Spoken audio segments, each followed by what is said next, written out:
following announcement has been paid for by the Celtic World Order. Hello, and welcome back to the Celtic World Order podcast. As always, I'm Paddy Boy. Steve-O isn't here at the minute, but as you can see, I'm joined by a very special guest once again. It's Mr. Didier Agathe. Now, you may have seen on some of our social media that we have been running a raffle, and we have started that raffle now, and we are going to be talking to Didier about what the funds from the raffle will do, and what sort of impact that's going to have going forward for his academy. So first of all, if you're new to the podcast, please don't forget to like and subscribe so that you get notified anytime we go live. And that's basically it from there. So Didier, welcome back. It's good to see you. Good to see you too. Hope everyone okay. Yeah, everything's perfect, mate. As you're aware, obviously, we spoke before I come on, a new family member to introduce and things. So everything's been good. And just as we start, here is the main man. Here is Mr. Steve-O. How you doing, Steve-O? How you doing, guys? Didi, thank you very much for taking the time to come on and speak with us once again. We really, really do appreciate it. It's an absolute honour to have you wanting to help us out, and hopefully we can help you and your academy out as well when we get that top that you were so kindly able to sign. We sent a lot of stuff over to you, and I'm sure folk will be excited to get that. Look great in any office, bar, or wherever you want to put it. I just wanted to check in and say hello, give you my appreciation. I've had a busy day there. I've just got in with my dogs, so I'm going to get them sorted, and hopefully I'll be able to drop back in. But I wanted to come in and personally say thank you to yourself, and I'm sure you're in capable hands of your good friend there, Paddy. So I hope you're keeping well. I'm good, thank you. But thank you to you and Paddy, because you give me an opportunity to raffle this top to helping players in Madagascar and in my academy. So thank you very much. Okay, and God bless you. It's our pleasure, Didi. As we say, if there's anything that we can do, and I'm sure the subscribers out there are more than happy, as we say, you're a man who's wanting to pass on the next generation, and anything that we can do to help you make that happen, we'll certainly be there to do. So, listen, I'm going to pop off just now. Thanks to everybody who's watching live so far. Get your questions into Didi at the end. Paddy will be fielding some of them to him. He doesn't do these very often, so take advantage. We'll just get the man himself there in front of you. So hopefully I'll drop in and see you all soon. Okay, take care of yourself, and thanks again, Didi. Okay. Thank you so much. No problem. Thank you. Here's my man. All right, we'll kind of start off, Didier. Obviously, the last few weeks, Celtic have now qualified for the latter stage of the Champions League. Now, to players of your era, that might not seem a big thing, but it's been a while since we've actually been in the latter stages of the Champions League. Can you tell us a bit about what it was like for your team? Obviously, you were part of the Seville team. Can you tell us a wee bit about what it was like at that time? And was the kind of European football expected at that level? I really think that, and I'm always said that a club like a size of Celtic supposed to be in the second stage of Champions League every year. Yeah. When you see the size of the club, the fans, and you're outside of Scotland, and it's a massive club. So investment in the club and the player for Celtic, like a club like this, should be in Champions League, not only every year but second stage on Champions League. So now the change a bit of the Champions League draw. So it's good for the club to be there, and you can see the quality of the player in this kind of games. So obviously, when you play in Scotland, everyone wants to beat Celtic, but when you play in Champions League, it's always like a top team there. So it will be good to see how Celtic is going to be next. Yeah, that's it. I mean, we've got a game coming up against Aston Villa, who it's basically the Didier Agathe derby, isn't it? You played for both teams there. You played for Celtic and you played for Aston Villa. So obviously you'll be supporting Celtic there, won't you? Yeah, I went to Aston Villa, but no club will replace Celtic. And I'm not just saying that just to please myself or for show off, but just like when you play for Celtic, it's going to be forever. So it's kind of my second family, to be fair. Yeah, and we found that. Yeah, no doubt about this.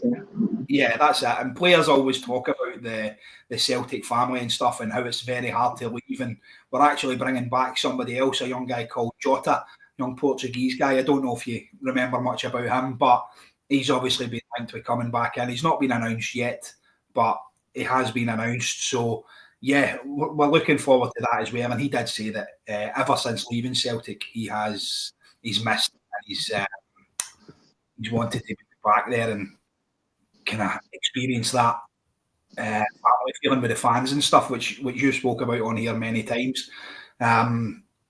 Obviously, after football, you have now started your own football and academy, which we did touch on there as well. So could you tell us a little bit about what you're doing out there and what it's looking like going forward for your academy? Okay, to make it short, I always try to give the boys an opportunity. Even when I was a player at Celtic, and about like 12 players from Reunion Island were from, I invite them in Scotland for trying different clubs. And when I stopped with Celtic, and I used to create my own academy. And was very difficult because the new job, new life, and now I'm based in Thailand, and we try to bring some player from Africa, especially from Madagascar, and the raffle today is especially for this because to bring the top player who don't have any money, we need help to pay the flight ticket and the apartment and the food and everything. So anything we can get today, we will help a lot for this kind of player, and I really appreciate what you're doing here, and I hope people will understand what we try to do. And football is like not forever, so now if you were looking for good player, unfortunately, most of the good player are from kind of a poor background. So it's our job to help them as much as we can and give them an opportunity. So I'm doing this with Lubo, who's helping me a lot to bring the player in kind of Slovakia and East country like Czechoslovakia, because it's more easy for them for the visa issue. So what we try to do. We try to help young kids, and we don't make no money on that. It's not like a job. We make a lot of money. If it was, I wasn't on the phone here doing raffle money for the top. So we try to help as much as we can. I always try to do this, and hopefully the Celtic fan will help this academy today and help the boys. Yeah. Thank you so much. Yeah, listen, Didier, what you're doing is absolutely incredible. Like we've spoke about it before, you're obviously a very religious man as well, and relying on the faith of the Celtic players here, the Celtic family, sorry, not the players. And by getting this top, obviously, I said we're going to run the raffle for a week. So basically, I'll sort this. If anybody is interested in buying a raffle to win the signed Didier Agathe top, which I have right here, all framed up. We've also got loads of other prizes, signed prints, and things like that. I do have the Celtic World Order podcast TikTok channel. I've started it on there. There's loads of information on there about it. If you are interested, please say in the comments. I'll put in the details of payment, and if you just get involved in that, we're going to run basically a 100 numbers, £10 a number, and all proceeds will be donated straight to Didier's academy to help out these players that he's obviously spoke about. So look forward on it. We'll be in touch with Didier. We'll be communicating all the way through this. It's going to be drawn live on here as well, and it's going to be drawn live on the TikTok channel, things like that. So anything we can do to help, I'm sure the Celtic family will get in there and help you out, Didier. The player that you spoke about, that you'd mentioned somebody there, was it the lad from Madagascar? Is he your kind of main talent at the minute? Yes, he's quite close to Reunion Island. I think it's only like 3 or 4 hours flight from Reunion Island. And I've been there 8 times, and it's very poor country. I think there's the 3rd poorest country in the world. and some very talented boys there, and we try to give them a chance to come to Thailand, stay with me and training like 6 times a week in my academy. Then if they're good enough, I'm just contact Rubo and we try to give them a chance. And I'm just said, like, we are not agent, we not try to make money on this boy, we just try to give him an opportunity. If things work, he will work, but that is God decision. But I think I feel like, and we both feel like, we should give them a chance and the right to dream also, like to go there and to touch their dreams by saying, okay, you have a try. It's very hard to be a professional player, but what else we can do by just give them a chance to train and to go there. So it's why we're doing our best for this. And if people, like you said, can help and understand what we try to do, would be great. So and before everything started, I just said thank you very much, okay, to everyone. Yeah, we spoke about it before, and you're saying there about giving people a chance. We spoke about your injury, or basically the ligaments in your right knee. Or the cartilage, sorry, you didn't have much cartilage in your right knee. And we spoke about that before. So you're basically giving back an opportunity. And the opportunity was given to you by Martin O'Neill, basically, wasn't it? Martin was a very good manager for you. And the fact that he let you train at certain times and gave you extra time to recover and stuff, didn't he? It's always people now talking football about sometimes too much business, but at the end of the day, it's a game of man-to-man relationship. Like Martin O'Neill was a very good man-to-man management, and he knows how to understand the player, especially when you play a club like Celtic. But someone helped me when I was like at West Rover and after hips. So Martin knows I had a problem with my knees, but he gave me an opportunity to play for Celtic.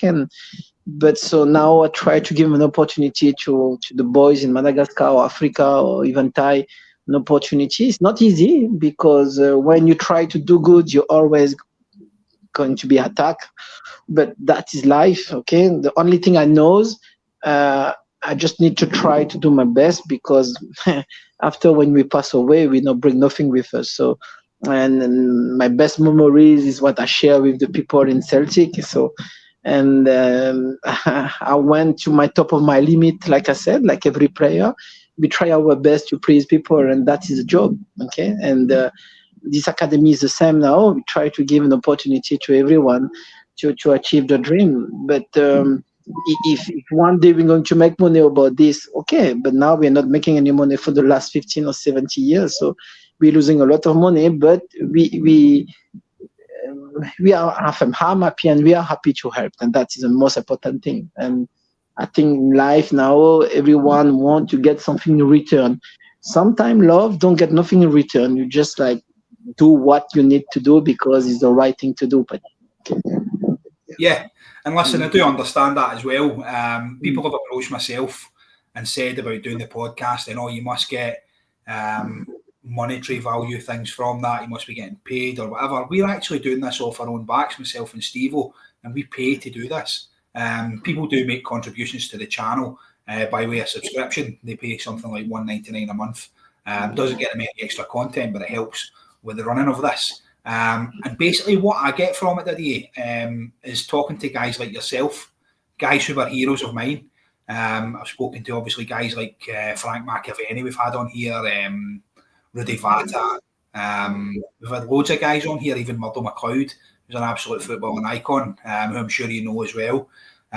You spoke about the memories part of Celtic, and Celtic always having that impact in your life. What's your main memory of Celtic? What's your favourite memory of being at Celtic? My favorite memories is in terms of football, obviously the first year when we won the treble, because it was a long time Celtic didn't won the treble when we came. And after, obviously, when we won to the finals against Porto, okay, the result wasn't great, but was a great achievement to be there. But if I remember, every time like I play in Celtic Park, and was a great memory because it's difficult to explain. And for where I come from and for where I went, is a massive achievement in terms of human being. Okay, met great people, met also bad people, but what's most important thing, like we I come from Reunion Island, was a small island, managed to be in club like Celtic. It just got decision, and for me the best memory was to meet people where was very good people who always like try to help and try to understand. So it's what I said. Celtic is like a second family for many players, not only me, because it's like this. Okay, when you play in Celtic, you can never forget about it. Yeah, that's it. And I want to bring in one of the comments here as well. One of the guys, Big Dom, has said here, Didier, do you still speak with Martin O'Neill these days? No, I don't, because like I'm far away from everyone, and but I still kept everyone in my prayers. So that's the most important thing. So I hope he's okay. I learned a lot from him. And no, the last time I was speaking with Martin was when I was at in England 4 years ago, I think. Yeah. Again, like you say, an absolutely incredible manager. We spoke before about the comparisons, and I want to kind of do it here. Obviously, we're live and we kind of need to watch what we're saying, but the comparison between Martin O'Neill and Gordon Strachan in ways of management systems. Can you tell us a little bit about how that affected you and what that was like at that time? But you have two kind of player. You have player who need like kind of tactical explanation to play football, and manager like that sometimes. And you have a kind of player who need like an affective link with the manager. Yeah. And I think like Martin understand maybe the way where at this level everyone can pass the ball, supposed to be able to pass the ball and control the ball. So only thing like can make the difference is the mental attitude and make you understand that you need to play for the fun. Okay, yes. So that is the difference when you understand that. For me, who's French, coming to Scotland, I'm not Scottish, but I feel like it when I play for Celtic because the manager makes us feel like this. Like we are one team, one unit, playing for the fun. And I think that is the achievement was this one, like man-to-man management, know how to talk to everyone, even if everyone are different. Okay. Yeah, and I take it when obviously Gordon Strachan came in, he wasn't the man management type. He wasn't the type of person who would understand. I don't want to. I mean, like, it's not like I don't want to talk about him, but obviously, he was a totally a different person. But that is the way it is. I think for me, it was also like a bit of complex for him. Okay, he's coming and he wants to prove himself, where he put himself first, where Martin probably put the team first. Okay, and that is a big difference. Okay? That's a good kind of insight into how the both managers would have worked. There's a lot of comparison as well. Somebody in the comments, I don't know where it is, I can't find the comment, I should have starred it, and they said, you are the first Dyson Maeda. Now, I don't know if you've seen much about Dyson Maeda, who we have on the left wing at the minute. He's very similar to yourself. He's very fast. He gets to the byline. Doesn't have the Didier Agathe delivery at the minute, but we're hoping that he can work on that. You're quite I was going to say that his crossing is much better than mine. Okay, but I think people think sometimes like the speed at the level in modern football is very important. When you can see like top player, and before when you said like one of the top player, Ronaldo, even Ronaldo the Brazilian, Ronaldo the Portuguese, you can see now Mbappe. Speed in the modern football is very important, but I think people try to forget how to use the speed. It's not just to be speed, like to go in the right timing, to have the right thing to do with the ball, and it's a timing, just not the speed. And I mean, Usain Bolt tried to play football, and it wasn't great, but so the speed is not enough. You need to understand the game too, huh? Yeah, you were extremely fast though.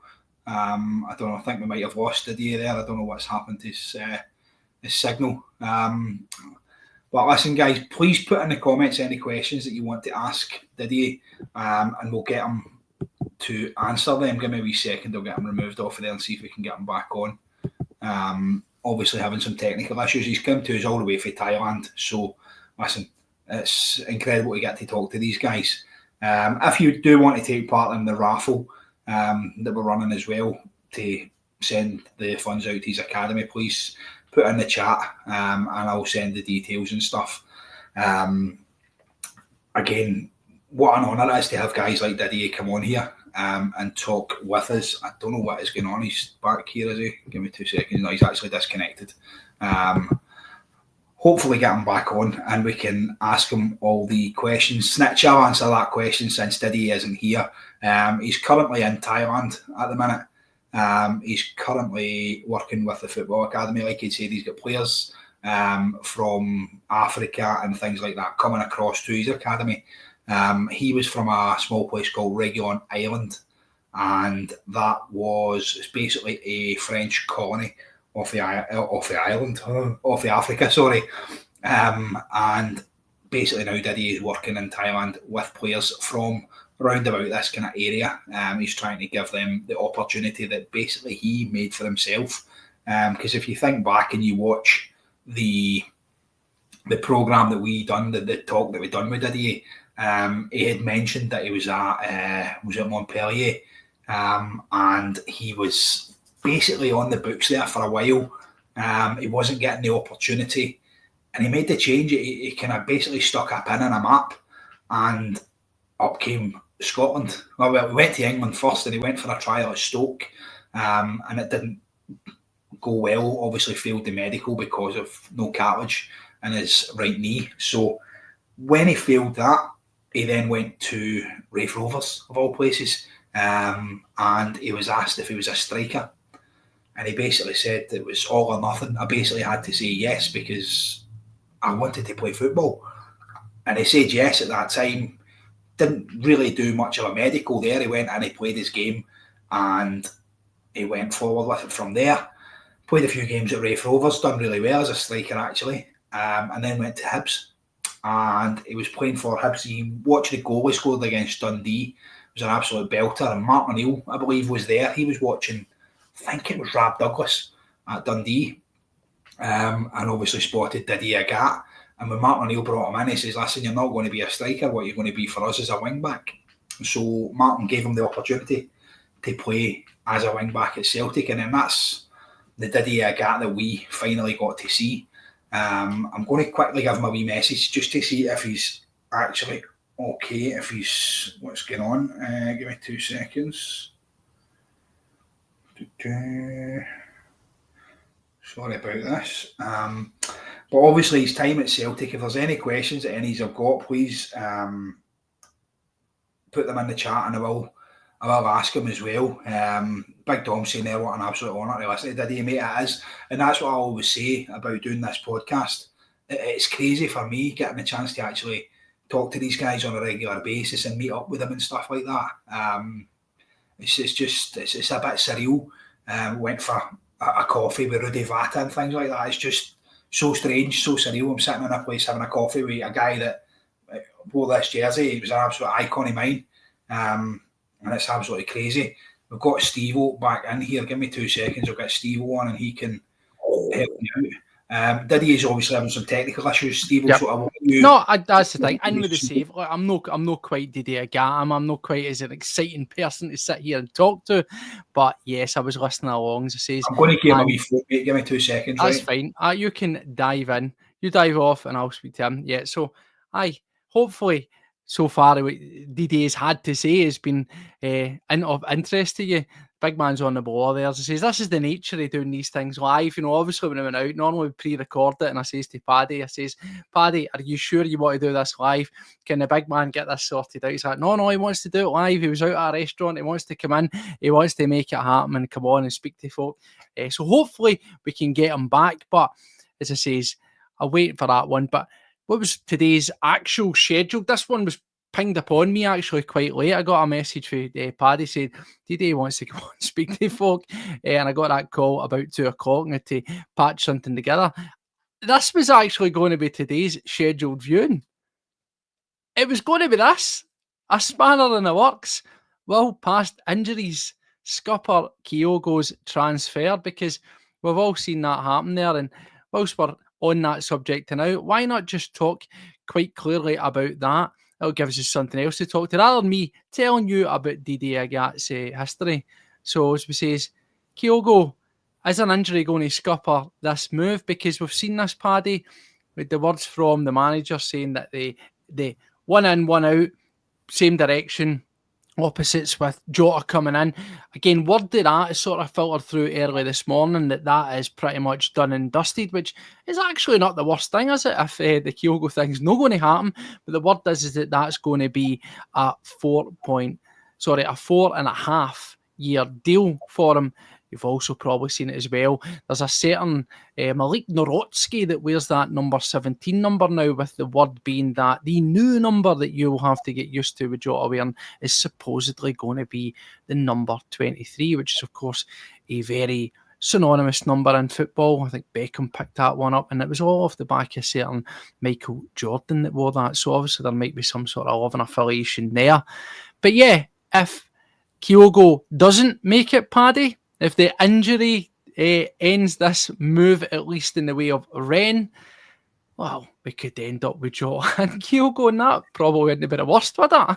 No, listen, I'd be quite happy with that. It might work out the best for us. Just turn around and say, listen, no backsies, right? We've got Jota now, that's it. You can't hear him back. We're keeping him.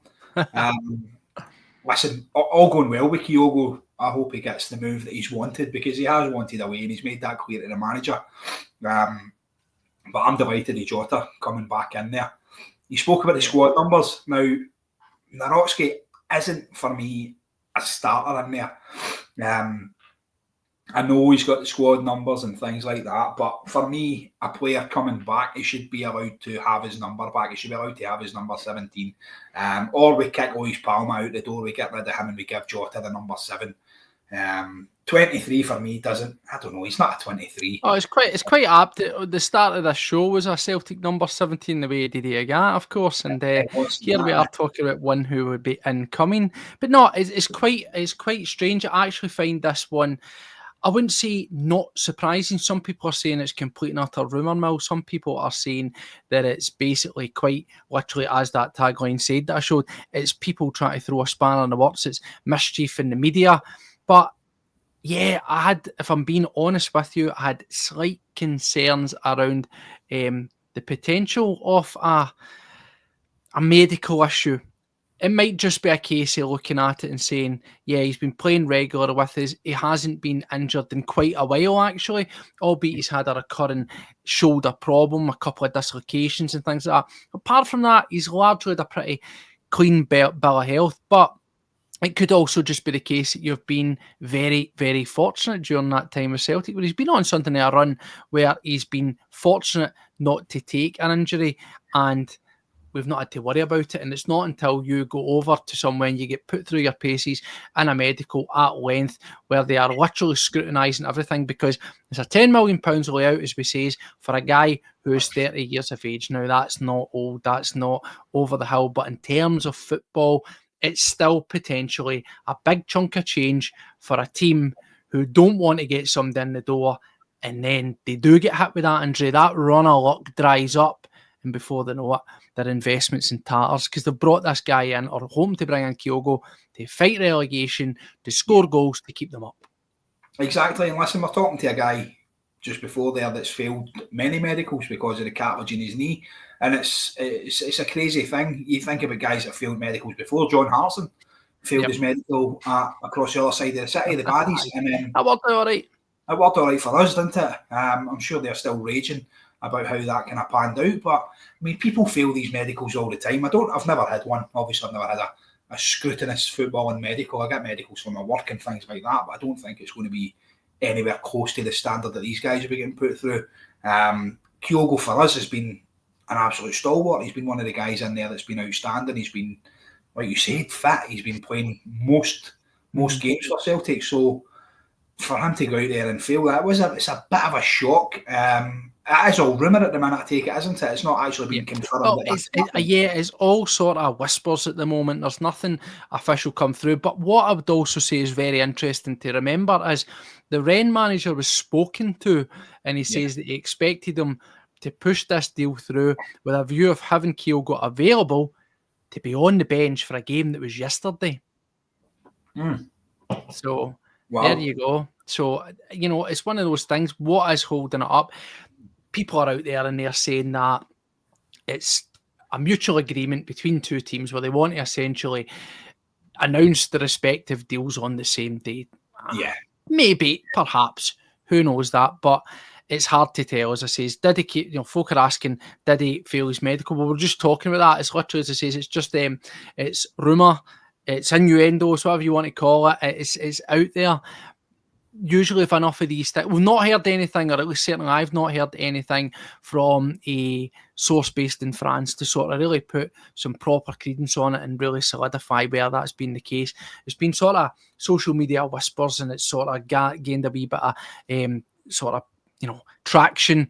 And some of the reports, if you type it in, some of the written word reports that I've seen have still very much been fan media outlets. I've not seen anything solid from whether you like them or hate them, your Red Tops or Papers or any other online sources. So we might need to take that one with a pinch of salt. But it does surprise me, as I say, is that both the manager, our manager, and their manager who says we expect those to be concluded within 24 to 48 hours. Well, we've now hit that point.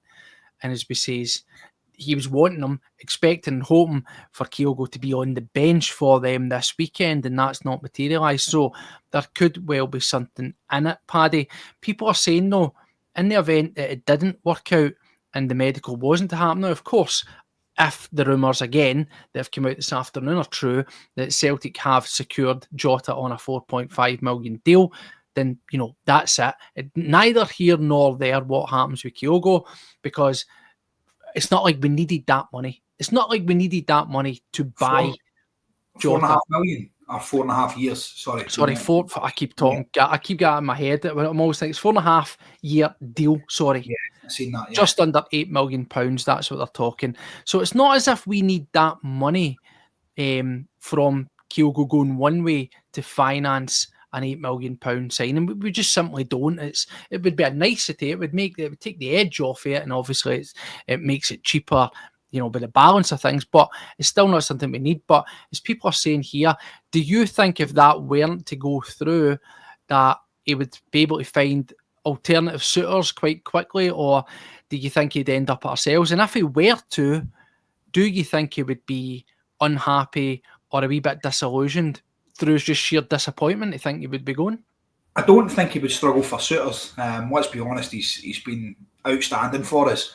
I think he is the kind of model professional. I think what you would get from him is very similar to what we got from Matt O'Reilly, which is basically all the way right up to the end. I know Matt kind of peeled off a little bit after the Atletico Madrid move fell through, but listen, that's going to have some sort of detrimental effect. Of course it is. But Kyogo, for me, seems like a very, very professional man. He seems clued up on how things work and things like that. And listen, if he's failed a medical, he'll be quite happy to come back and stay the number one striker at Celtic, because that's basically what he is going to be. I don't know if we have, like we said before, any other strikers. Yeah, I think for me, we need to see this one, how it plays out. But that would be my only concern. My only concern would be if we've got irons in the fire and we're moving towards trying to get someone in, the knock-on, the domino effect of something like that falling through could be not necessarily catastrophic, but it could be very, very detrimental. The only way I could compare it is like, say someone you want to buy a house, but you need to sell your house first.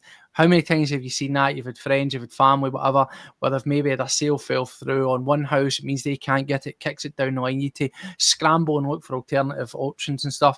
So that's the only concern I've got there is I wouldn't like something Celtic to have someone teed up, to have an iron in the fire, where it's a view of Kyogo's off, this is who's coming in. And then, as I say, the fact that he maybe doesn't pass that medical, that he doesn't sign for them, that just kiboshes that entirely. and it might be at a stage where Celtic were in pole position to beat other teams to that would-be replacement, where they also just pivot and say, well, if you're not going to bring me in right now because you're going to have Kyogo, you're going to have Ida, chances of you actually bringing me in now are slim to nil, that you could miss out on a key target. So that would be my biggest concern about any of this, Paddy. Yeah, listen, 100%, but listen, we've got to look at it. If Kyogo comes back and you've got him as an option in there with Jota on one side and Kun on the other, that's frightening. That's pretty decent. Obviously, Didier Agathe is an incredible player, and we spoke about that the other night, saying how you can't really drop Didier Agathe from that left because he's been outstanding in the work rate that he gives you. What he does every game, he covers pretty much every blade of grass. Every game, he just keeps going and going and going, and it's something that we can't lose. We can't get rid of that just because we're bringing in a flair player like Jota, someone who I think Jota offers more than what Dyson offers.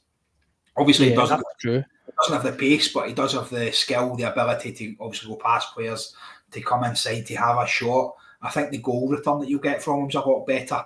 But for me, if Kyogo did come back to us, then I'd be happy with it. I'm sure most Celtic fans would. But yeah, I wouldn't like to see that detriment any interest that we've got in any other players. Here's another thing. So I've obviously been discussing this with various people, yourself aside, and one of the things talks, Red Scotland are saying that the last thing that we need would be a returning Kyogo via a failed medical, particularly when the club and he thought that he'd be moving on. Red's of the opinion that he's been an empty jersey in too many games since his first season. That's personal opinion. Everyone is entitled to it. I'm sure people out there are different. I don't necessarily prescribe to that. I think that over the piece, there's been various, as we said the other day, there's been various incarnations of the way that Kyogo plays. Very successful under the Ange ball, where it was better service and directing on a play. He's had to find and adapt a wee bit. To mixed success, yes, there's been maybe more quiet periods than we'd been used to, but still over the piece, I think a very, very good and solid Celtic player. And to say otherwise, I think would be lying to yourself. But people have been asking me, and I want to put that to yourself, would be, they're saying, well, what does this mean for the remaining Japanese contingent? Would Kyogo moving on, would that turn the heads, or not necessarily because of he's got to move, but thinking, they've lost someone that they're obviously clearly close to. Do you have any concern, excuse me, that him moving on would plant a seed in the head of guys like Hatate or Maeda? Now, if you asked me personally between those two, you know where I'm at. I think both very, very good footballers, but I think out the two, Maeda is the one who I wouldn't want to lose. I think you could always find another replacement for Hatate, but just based on his overall game, yeah, he's not perfect, delivery's not great, finishing's not fantastic, but the whole Maeda package, I have not seen another player like that at Celtic. Do you have any concerns over the provision of the other remaining Japanese players if Kyogo moves on? We've already heard, obviously, that Rio Hatate's showed interest in leaving as well. Obviously, he was linked with a few clubs down south, and that kind of opened his eyes to that. Players are always going to want to move. It's the part and parcel of being a Celtic fan. We are a kind of a breeder club. We get these people in and we boost them up, we get them to a certain level, and then it is time for them to move on. Guys like Matt O'Reilly, we've seen it this year. Hopefully we can sell them on for a massive profit. Now, I wouldn't like to lose Didier Agathe, and I certainly wouldn't like to lose Rio. Obviously, I enjoy watching him. I think he's incredible. Do you think, to jump in there, do you think out of our Japanese players, right, we know at this moment in time, the going rate for the 30-year-old Kyogo is £10 million. That's the going rate. Who do you think in your mind is genuinely the one that would be worth the most money? Probably Didier Agathe, just for what he offers you on that wing. His goal return, his tracking back and things like that. I mean, Ange Postecoglou spoke about him as well. I wouldn't be surprised if he took him down to Tottenham. Ange Postecoglou will not be in a position to take anybody down to Tottenham very soon, I'd imagine. Yeah, well, they're getting their arse felt a wee bit, aren't they? But Yeah. listen, I totally think it'd be Dyson Maida, because for what he offers you, it's frightening. I reckon he'd be anywhere at 20 million upwards. For what he gives you, goal return and things like that. I think if he can kick on, certainly that's there. And I think, as we've discussed before, what's very interesting is that the notion of a big part of it is being that Kyogo fancies his chances to move on because he's looking at that World Cup. He's looking at that as being his last opportunity to break in to a Japan squad and play at that major tournament. It will be his last in his career, no doubt. And we know that since he's been at Celtic, whether he's been rattling the goals or not, he's not been able to find his way into that team. Now, the idea that he has to move on to be at a different club is belied by the fact that Maeda gets picked all the time. So people are often, as I say, we spoke about it all night, people are quick to shoot down the efforts and the ability and the talent of Kyogo. And again, I'll just bring it in just for context because I've got to mention, Red saying didn't reach the 100s club and you can't be considered a legend until you achieve it. That's not, nobody's calling him a legend. He's a very, very good player. He didn't hit the 100. That's it. If he stayed, undoubtedly he would have hit the 100. There's no doubt in my mind. He wasn't very far off it. But it's neither here nor there. Nobody's sitting and calling a legend. Well, maybe Jezebel's calling Kyogo a legend. It's subjective, isn't it? These terms are in the eye of the beholder. Some people like fan favourite, some people like legend, some people like hero, some people like icon.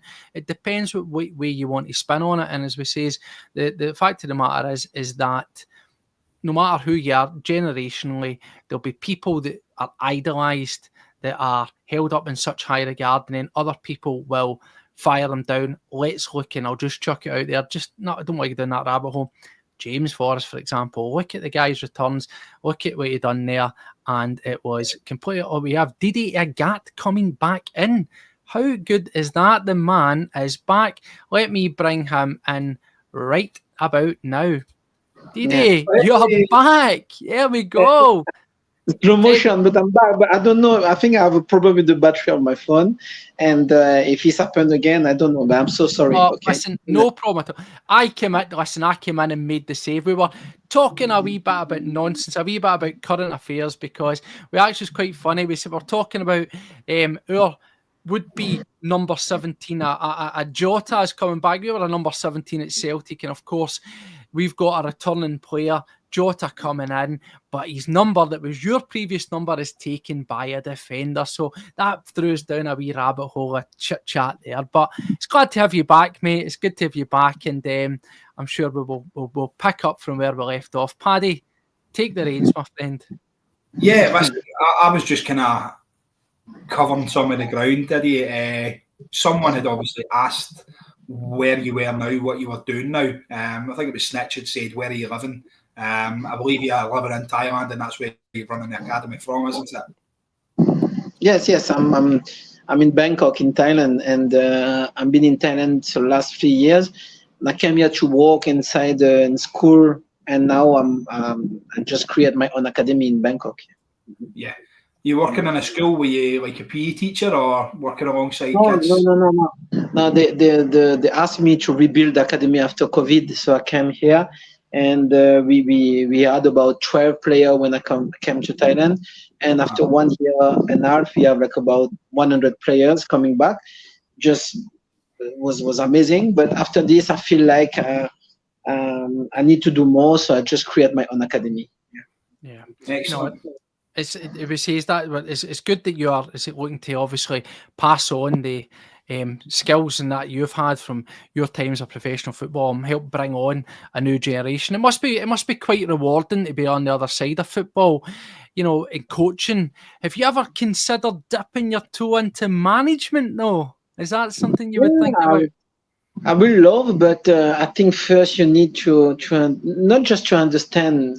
Everyone have the same different vision of football, obviously, but you always learn in life, and I think the most important thing for me was to try to understand people. It was not easy because when you're a manager of football club, you're dealing with people, and it's so difficult to deal with people.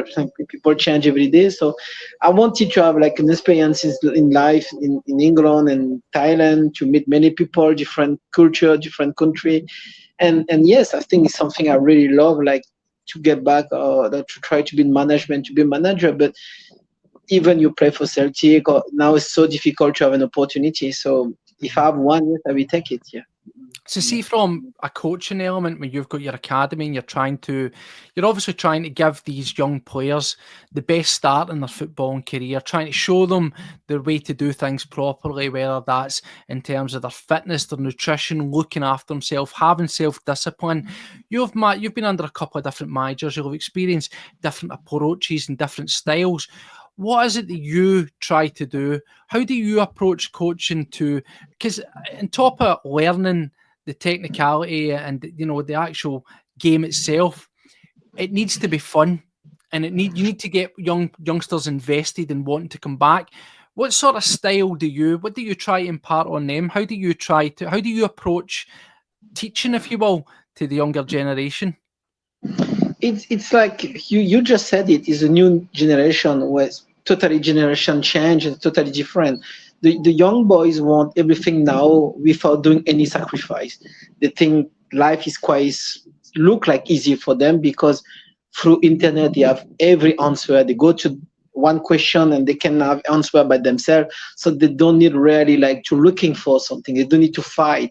They don't need to sacrifice to have something. But if you want to be in life, I think kind of every job is probably like football player, professional football player, you need to sacrifice yourself. And then I mean, like when you play an amateur team or professional team, you need to sacrifice yourself for the team, because even you're a top player, the star is always going to be the team. So first we need to teach them like how to approach football in terms of like a person, like to love your partner, to love the fan, to understand that. And it's not about like what they think, because sometimes a lot of young players ask me question about how much money do you get when you play for Celtic? What kind of car do you have? And it's so material. So like, but football is not this. Football is like to give yourself to the people who trust you to win the games. And then you need to understand that people are paying the ticket and season ticket to come to watch you play. And it's where it's going to be. It was like this in Celtic, was like this everywhere. But I think the young people need to understand that they are good only if they understand that the team is a star. So that is our main philosophy. Yeah.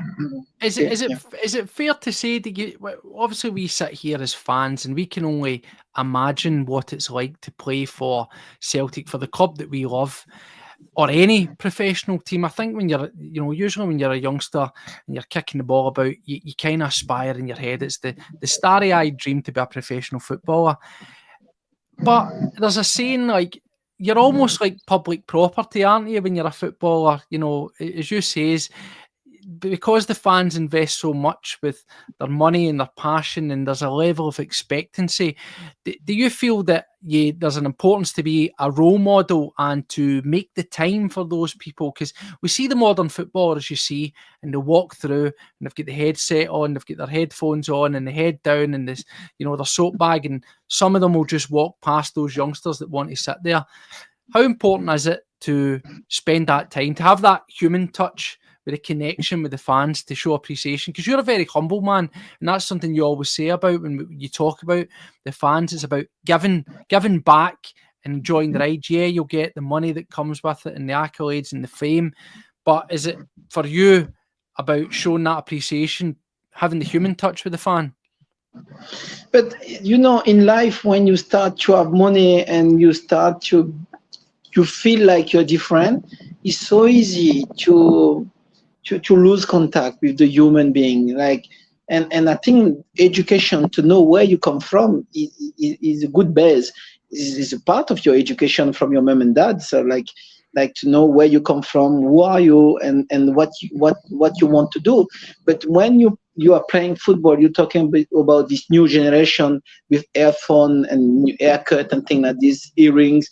Okay, you need to adapt about them, but the basic stay the basic. You need to respect people, and you need to understand you get paid and you have someone because fans come to watch you. Before the fan, we are nothing. So then you need to explain to them that if you want to be a player, first of all, you need to respect the fan and the people. And if you understand this and they know what they're playing for, I think it's making sense for them to be a good or bad player, but also a good or bad person. So, it's not just a manager. I think now is a way where you need to understand each player and to see that what is their relationship with people around them. That's it. Okay. Yeah. See, Didier, just a question there, as you say, is about that staying humble and showing appreciation. You obviously played at various teams, and over the course of your career, I'm not asking you to necessarily single out a player or players and name names as such, but from your time being at Celtic to leaving and then moving on, did you see a shift in the type of player coming through and that attitude from players? Was there ever a point in your career, whether it's Celtic or after Celtic, where you started to look around yourself and think, some of these guys have lost touch, they're starting to become prima donnas? Did you see a shift from when you started to when you finished, and the attitude of players coming through, whether they were young or whether they were just big names that had been signed? Yeah, definitely. I think it's just easy. We said, for example, Martin O'Neill came to dressing room and said, okay, the start 11, number 1 to number 11. You know your start 11, you know you're on the bench, or you know you're in the stand, okay? That is a job. But now you need to explain your choice. You need to say why you're not playing, why you're on the bench, why you understand, because of the social media, because of the agent, and because of the education, probably. So that for me is the main difference now, where player, some way, somewhere, we give too much power to the player sometimes. Okay. Yeah. So a couple of people are asking. I'm pretty sure you would have covered it. Obviously, one of our good subscribers here, Snitch, is asking, "Do you miss playing for Celtic now?" That from speaking to yourself, I'm sure that you do. The way that you speak passionately about Celtic. What was it, if anything, that you miss about Celtic? What would the main thing that you would say, that's what I miss about Celtic? Is it the fans? Is it the living in the atmosphere, the buzz of Glasgow? Or is it those big nights, those big football, and particularly those European nights? It's a good question, because sometimes the thing people said, oh, he's humble, oh, he's a nice guy. No, try to be myself without any false modesty. But I think the big difference between Celtic and every club in the world probably is the setup of the club. Who create the clubs? I just tell you the story when myself and Alan Thompson, we signed quite the same days, and my contract was ready with Martin O'Neill. And before I signed my contract, they asked me to go to the stadium by myself for 30 minutes, to sit there and to be in the stadium for about 30 minutes just by myself. The stadium was totally empty. And being a Catholic, that is my background, and I'm proud about it. I just feel something different. Like this club have a sour, and that make the club different. So you cannot explain it. You never can explain why Celtic's different, but it's totally different. And I think Celtic start to change when the people above in the board start to forget why the club was created, for which reason. This club shouldn't be just a business club. When the club will come back to the background and know what they are created for and who create the club, Celtic will become one of the best clubs in the world. I believe that. But people at the top need to understand that it's not just money driving football. Yeah. It's something else. Okay. Yeah, definitely. I think as a club, the one thing that we can say is, we as fans, we will sit there and there's a lot of money men up top, and sometimes we've lost sight of that. We've felt that they have placed profit over progress. However, recently we've found ourselves in a good position. People are asking in terms of what your thoughts on the recent is. I know that you sometimes see some football, but not as regular as you would. But in terms of what we are doing is we have actually, for the first time in 12 years, we've had some success in the new format of the Champions League. It's been a big, massive thing for us as Celtic fans. We go down to another team we'll be more familiar with, Aston Villa. We play them next week, and it's a free hit. Celtic have qualified for the next phase of the Champions League for the first time in a long time. And that's just something that I want to speak to you about. I remember during your time at Celtic, obviously, we had some great European nights, and you played in the Champions League, and we sent out some of those photos of yourself up against the likes of Ronaldinho and guys like that in those European nights. In terms of your time at Celtic, playing in the Champions League and playing in that tournament, what was your fondest memory there? What was your favourite match? Is there any one match playing in that Champions League? Because it's considered to be the greatest footballing tournament for clubs that there is in the world. What was it like? What's it like when that music hits at Celtic Park?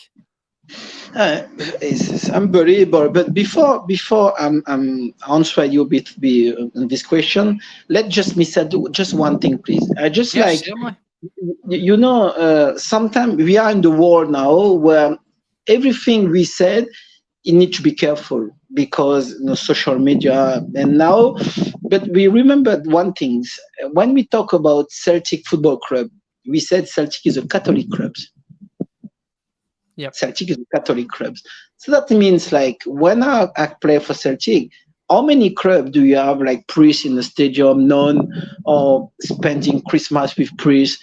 How many clubs can you do this? Honestly, how many clubs can talk about God and like Celtic in the world? Yeah. No many. Maybe just Celtic. Just one club in the world where we are proud about the background. I'm not ashamed to say it's a Catholic club. And we when we play, sometimes I can say now because I'm finished. And I remember their blessing sometime with the dressing room when we pray away and prayer. When we pray Barcelona, we went to the chapel and we pray with the Barcelona prayer. So the faith of people inside the club is also known like a Catholic. Okay. Yeah. So knowing that, we should also don't forget this background and leave the right message to the people, not only the fan, but also to the player who's coming to the club about the story, about who's Celtic and things like this. And when people knows about Celtic story, they will know better what they're playing for. That I think that is very important. Now saying about your question, which game was very important for me in Champions League? Okay, I can just now remember on my mind here, probably like Ajax because Ajax and also the games against Juventus. But like I said, every game is so different. But these two games, Ajax and Juventus, was probably like the game I remember the most because atmosphere was against Juventus atmosphere was unbelievable. Yeah. Like, for 90 minutes, I can see like I remember Pablo Nedved came to do. You're sticking. Oh, not at this point. We'll try and free him up. But we'll try and free him up. We'll give him a wee freeze there. As you can see, he's out there in Thailand and it's just crazy. It's crazy. He's trying to get on the end of the reception. Obviously, he's out there on a phone and absolute craziness. But, I found that quite interesting there. And we'll look to bring Didier back in. He's obviously a very man deep set in his faith, as we know before there with him, and I found that quite interesting to hear from him there. We obviously know that there's an affiliation and a very direct sort of connection between Celtic and the church and the way we're set up, and we've had various things, down in Bridgeton and doing the in and around the sort of area with the church and ceremonies and things like that, where Celtic have done a lot of, there's been a lot of things that have went down inside the church. I found it really, really interesting that he's saying that it was directly brought into the dressing room and there was a sense of faith and religion. Because if we're being totally honest with ourselves here, despite that being a very clear association and a part of Celtic's DNA and the sort of Celtic story, in the modern society, yes, of course we are, and we should always be a club open to all cultures, religions, backgrounds. Yeah. And maybe the club shy away from being so overt with that element of it. So I was actually going to go on and ask Didier, was that something that was quite regularly ingrained behind the scenes? It sounds what he's saying, we're getting a blessing in the dressing room. It was certainly something that appeared to be, and I found that really quite surprising to hear, Paddy. Yeah, listen, definitely, and we're founded down the Calton, basically, weren't we? And that's when you look back at the roots as well. I spoke to Didier before about it, and he said about coming into Celtic Park, and he said at that moment when he was brought in basically to sign, they took him up into one of the directors' boxes, and they just left him there. And they left him there for about 10, 15 minutes, and he says he was just standing. He says, I'm a guy who just came from humble beginnings, came from Region Ireland. He says played a little bit at Montpellier. I was at Wraith Rovers, small stint at Hibs, and then he found himself standing there in an empty Celtic Park in one of the directors' boxes, looking out at the stadium, and he just kind of took a look around in there for 10 minutes himself. Obviously, a lot of time to kind of digest what was happening. Yep. And he said at that moment he kind of seen things that brought the faith back to him, and there was little things dotted about Celtic Park, and whether that be a crucifix here and there or whatever, but there was certain pictures and things. And if you go in and you do the tour as well, you see the Brother Walfrid things and everything else. There is a lot of affiliation still there. And for a player coming in with Catholic background as well, like Didier has, I think that was a massive part on him obviously becoming a Celtic player. Now, like you said, we are a club open to all, and I didn't really agree with all of this stuff previous. With the Israeli and Palestine things, and obviously with Nir Beaton playing for us, with Leila Bada playing for us, and there was a lot of back and forward with that, with the fans and things, and I kind of don't think that stuff. It's certainly a not controversial. It's certainly a very fragile subject. As people are saying there. Rightly so, it's a huge part of Celtic's history. It should never be shied away from, and it should always be remembered. And we do, as we say, it's down the Calton, we're down there, down at church. There's been services, there's been various things. It's very much still ingrained in it. I think just as we move on, you have got to be mindful as to when you're bringing in players, you're bringing in staff, that even though that is the foundations, that is probably not necessarily thrown out in your face. It's there if you want it. If it is where you come from, if it is your background, it's there it's there for you, and you will find it, and it'll be provided, and you'll get a wee bit of solace from that. However, as we say, it's not something that defines us. Certainly if we look across, it's totally changed again, but if we look at one tradition to another, where you had over the opposite side for long periods where you would not have been signed, for example, that really, really defined them, and they had to move away from it, much in the way that Celtic have been founded off of that, but they've never forgot it, but it now doesn't define them as a club, as a set-up for players coming in or anything like that. And that's important. That's where we've got to be. But as Rab says, it's an integral part of our history, and it still weaves its way into the fabric of our sort of history and what we create moving forward.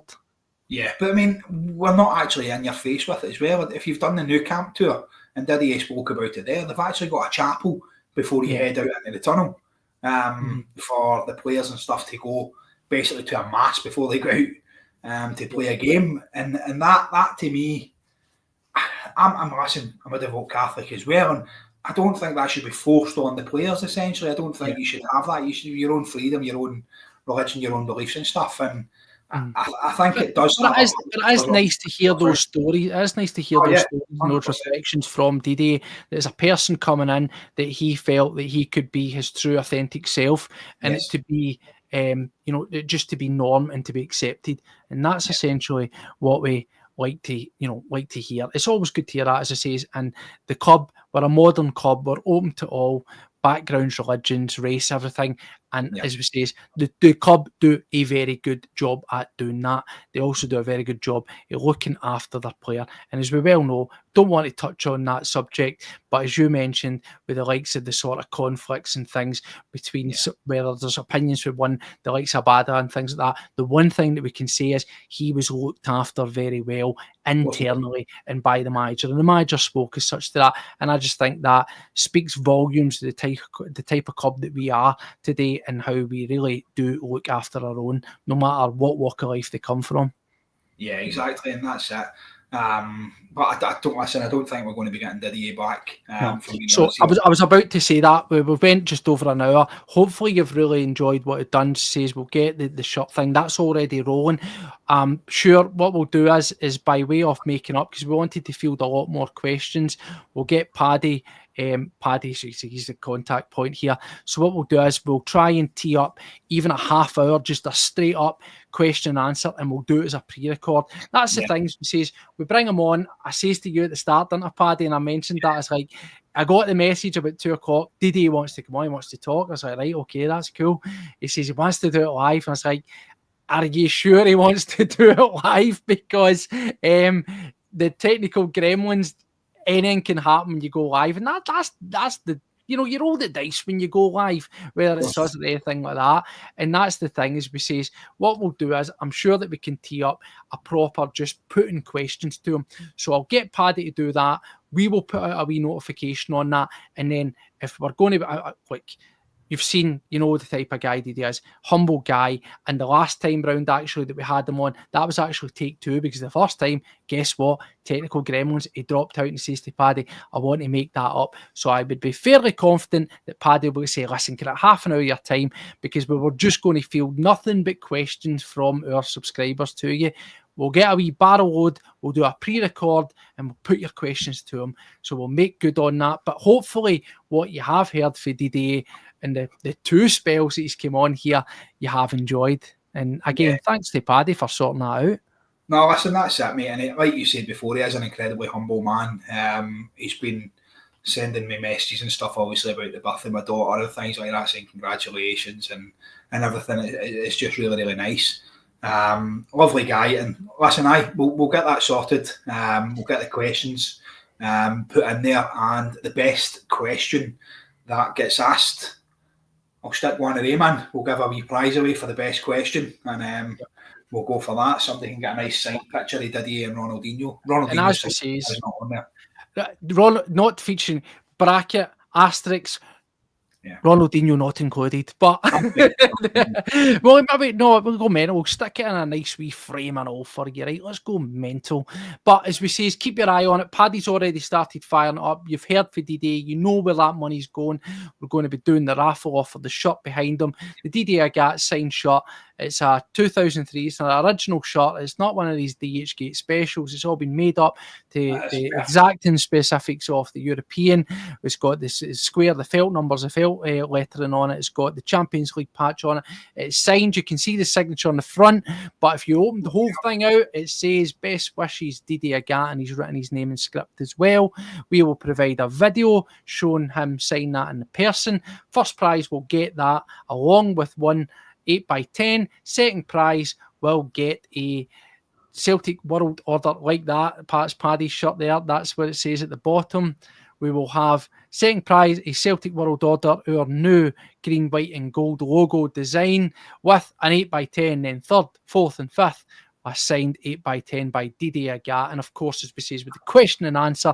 In fact, let's go mental. We will give away 2 signed Didier Agathe prints for what I will pick what my favourite question is. Paddy will pick what his favourite question is in that Q&A follow-up, and we will get them out to you. So that is us for today. And as we say, thank you very much for everybody that tuned in. If you're watching us retrospectively, hopefully you enjoyed it, and hopefully the wee breaks in between, you got a wee bit of chit-chat there, as we say, about the Kyogo thing. And just to address that, no, there is no further update if Kyogo has failed a medical. The word is Jota's been signed. Tierney looked at a man that was leaving. Maybe tomorrow we'll get some official news. We'll take it for there, eh, Paddy? Exactly, mate. That's it. Like, there's rumour mill at the minute. Kyogo possibly fails his medical. Jota's still not actually in the door. However, we have been told that it is across the line. KT 5-minute cameo yesterday looked like he did want to leave. He went round the fans giving the wave that we've all seen many a time.